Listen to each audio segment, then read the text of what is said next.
Hello students, welcome to our channel. आज हम शुरू कर रहे हैं क्लास 12th बायोलॉजी का सबसे important chapter sexual reproduction in flowering plants. ये चैप्टर सिर्फ बोर्ड एग्जाम्स के लिए इम्पॉर्टेंट नहीं है, नीट के लिए भी अल्ट्रा सुपर इम्पॉर्टेंट होता है। इस चैप्टर में हम जानेंगे फूल कैसे बनते हैं, फूलों के अंदर रिप्रोडक्शन कैसे होता है, पॉलन ग्रेन्स कैसे ट्रैवल करते हैं और एक टीनी सी सीड्स कैसे एक न्यू प्लांट्स में चेंज हो जाता है। ट्रस्ट में इस चैप्टर को एक बार विजुअलाइज कर लिया ना, बायोलॉजी आपके लिए स्टोरी बन जाएगी। तो बिना टाइम वेस्ट किए लेट्स बिगिन। सबसे पहले introduction to sexual reproduction. Sexual reproduction means formation of a new plant by fusion of two haploid gametes, male gametes plus female gametes equal to zygote. Zygote embryo में change होता है, then seeds and then plants. Flowering plants को हम एक angiosperm कहते हैं और angiosperm में रिप्रोडक्शन होता है फ्लावर्स के through. Flower is just not a beautiful structure, it's actually reproductive organ. आपके घर के गार्डन में जितने भी फ्लावर्स होते हैं वो एक्चुअली बच्चों की फैक्ट्री हैं जहाँ सीड्स बनते हैं। फ्लावर्स द रिप्रोडक्टिव और यूनिट। फ्लावर्स का स्ट्रक्चर समझना बहुत इम्पॉर्टेंट है।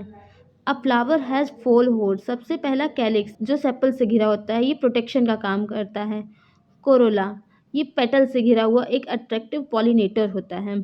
एंड्रियोस्पर्म, ये मेल गैमेट्स होते हैं जिन्हें स्टेमेंस कहते हैं।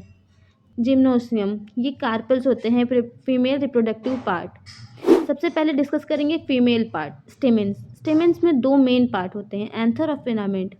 एंथर पॉलन ग्रेन्स बनाते हैं, फिलामेंट एंथर को होल्ड करते हैं। एंथर के अंदर होता क्या है? एंथर के अंदर 2 लॉब्स होते हैं और हर 2 लॉब्स में 2 पॉलन सेक्स होते हैं, यानी कि 2 पॉलन सेक्स। यहीं पर पॉलन ग्रेन्स बनते हैं, मैच्योर होते हैं एंड देन रिलीज होते हैं। अब डिस्कस करते हैं फीमेल पार्ट, जिसे पिस्टिल या कार्पल भी कहते हैं। इसमें 3 मेन पार्ट्स होते हैं। स्टिग्मा, जो स्टिकी सरफेस वाला होता है, ये पॉलन को कैच करता है। स्टाइल, ये लंबी ट्यूब जैसा होता है जो पॉलन ट्यूब को ट्रैवल करने के लिए हेल्प करता है। ओवरी, ओवरी के अंदर इनसाइड ओव्यूल्स होता है जो एम्ब्रियो सैक्स को रखता है। ये फीमेल गैमेटोफाइट्स होते हैं। ओवरी के अंदर एक से अधिक ओव्यूल्स हो सकते हैं। Each ovules has nucleus, integuments, micropyles, embryo sacs. Embryo male micropyles entry gates होते हैं पॉलन ट्यूब के। एम्ब्रियो सैक फीमेल गैमेटोफाइट्स होते हैं। एम्ब्रियो सैक में 7 सेल्स और 8 न्यूक्लियाई होते हैं। माइक्रोस्पोरोजेनेसिस, जिसे सरल भाषा में फॉर्मेशन ऑफ पॉलन बोलते हैं। पॉलन ग्रेन्स कैसे बनते हैं? एंथर के अंदर प्रेजेंट होती है माइक्रोस्पोर्स मदर सेल्स, जिसे एमएमसी कहते हैं। ये डाइपोलाइड होती हैं। एमएमसी अंडरगोज मियोसिस के थ्रू प्रोड्यूस्ड माइक्रोस्पोर टीट्रेड बनाते हैं जो 4 हाइपोलाइट माइक्रोस्पोर्स का निर्माण करते हैं। हर माइक्रोस्पोर में एक मैच्योर हो जाता है और पॉलन ग्रेन बन जाता है। Structure of pollen grain. Pollen grain में मुख्यतः 3 लेयर होती हैं। सबसे आउटर लेयर, जिसे एक्साइन कहते हैं, ये बहुत ही हार्ड होती है और स्पोरोपोलिन नामक पदार्थ की बनी होती है जो अर्थ का सबसे रेजिस्टेंट ऑर्गेनिक मटेरियल होता है। उसके बाद सेकेंड लेयर इंटेंटाइन, ये बहुत ही पतली और सेल्यूलोज और पेक्टिन नामक पदार्थ से बनी होती है। इसके बाद आते हैं पॉलेंस। इसमें 2 तरह के सेल्स होते हैं, generative cells, vegetative cells. Generative cells 2 male gamete से बने होते हैं, जबकि वेजिटेटिव सेल्स पॉलन ट्यूब्स को बनाते हैं। पॉलन ग्रेन बेसिकली एक मिनी मेल गैमेटोफाइट्स होता है। मेगास्पोरोजेनेसिस, जिसे सरल भाषा में फॉर्मेशन ऑफ फीमेल गैमेटोफाइट्स भी कहते हैं। ओवरी के अंदर ओव्यूल होता है। ओव्यूल के अंदर मेगास्पोर्स मदर सेल्स होती है, जिसे एमएमसी कहते हैं। एमएमसी मियोसिस के थ्रू 4 मेगास्पोर्स का निर्माण करता है। हर 4 में से एक मेगास्पोर फंक्शनल होता है, बाकी 3 नष्ट हो जाते हैं। एक फंक्शनल मेगास्पोर 3 टाइम्स मियोसिस करता है।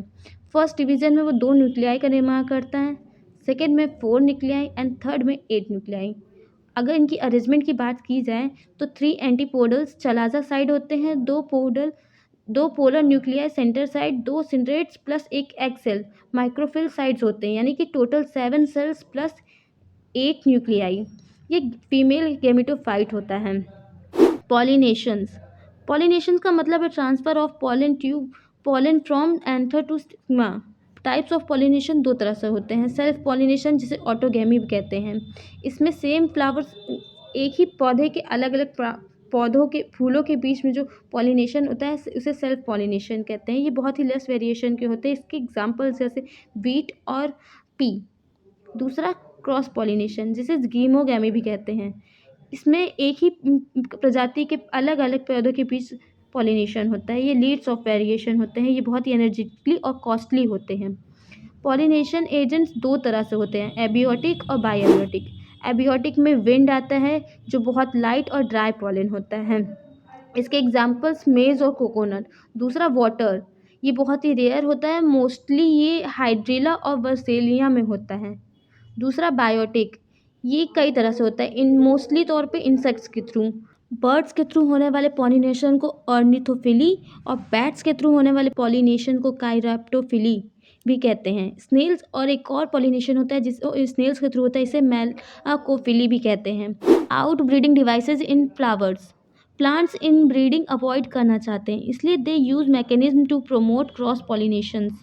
सबसे पहले आता है dichogamy, anther and stigma mature at different times. Herkogamy, physical barriers between anther and stigma. Self incompatibility, pollen rejected by stigma. Male sterility, plants male fertile नहीं होता है। हेरिटोस्टेरी, डिफरेंट स्टाइल लेंस, ये मैकेनिज्म इंश्योर जेनेटिक वेरिएशन होता है। Double fertilisation, most important topic है ये। Double fertilization is equal then angiosperm का हाल्कमैन। नीट एंड बोर्ड एग्जाम्स में 100% क्वेश्चन डबल फर्टिलाइजेशन से ज़रूर आते हैं। Pollen grains land on stigma, germination and pollen tube grows through styles.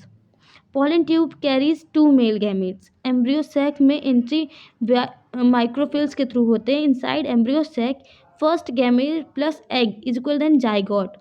Form embryo. Second gamete plus two polar nuclei, then angiosperm में convert होकर 3N बनाता है. Form food tissues. So occurs syngamy triple fusion both together is equal and double fertilization result zygote embryo में change हो जाता है. फिर angiosperm and then nourishment embryo. Seed formation and development. After fertilisations ovule seeds में convert हो जाते हैं और ओवरी फ्रूट्स में. अगर हम बात करें सीड स्ट्रक्चर की तो सीड्स को जो होते हैं वो प्रोटेक्शन का काम करते हैं. एम्ब्रियो फ्यूचर प्लांट्स होता है. एंजियोस्पर्म फूड होता है. ये मोस्ट कॉमनली मोनोकॉट्स होते हैं. मोनोकॉट सीड्स एग्जांपल जैसे मेज. ये सिंगल कॉलिटॉन होते हैं. लार्ज एंजियोस्पर्म होते हैं. डाइकॉट सीड्स एग्जांपल जैसे बीन्स. ये 2 कॉलिटॉन होते हैं. एंजियोस्पर्म्स अब्जॉर्ब्ड होते हैं. Fruits and types of fruits development. एक मैच्योर ओवरी विकसित होकर फ्रूट्स का रूप ले लेती है. Types of fruits. True fruits, only ovaries. जो फ्रूट सिर्फ ओवरीज से बनते हैं वही ट्रू फ्रूट्स कहलाते हैं, जैसे मैंगो. फॉल्स फ्रूट, जिनमें अदर पार्ट्स की भी हेल्प की आवश्यकता होती है, वो फॉल्स फ्रूट होते हैं, जैसे example Apple, thalamus. Parthenocarpy, fruit जो विदाउट फर्टिलाइजेशंस बनते हैं, जैसे बनाना. ये ज़्यादातर सीडलेस होते हैं. Let's discuss about apomixis and polyembryony. Apomixis, seeds of formation without fertilization, useful in hybrid seed industry. Examples like some grasses, citrus. Second, polyembryony, multiple embryos in one seed. इसके examples citrus, mangoes, useful for cloning genetically identical plants. In the last of the video, इस chapter को story की तरह समझना is the key. अगर अपना flower structure, pollination, fertilization और seed formation once and for all crystal clear कर दिया तो आपके लिए बायोलॉजी स्ट्रॉन्ग हो जाएंगे. I hope this one short style explanation helped you. Like, share, subscribe and keep learning. Thanks for watching.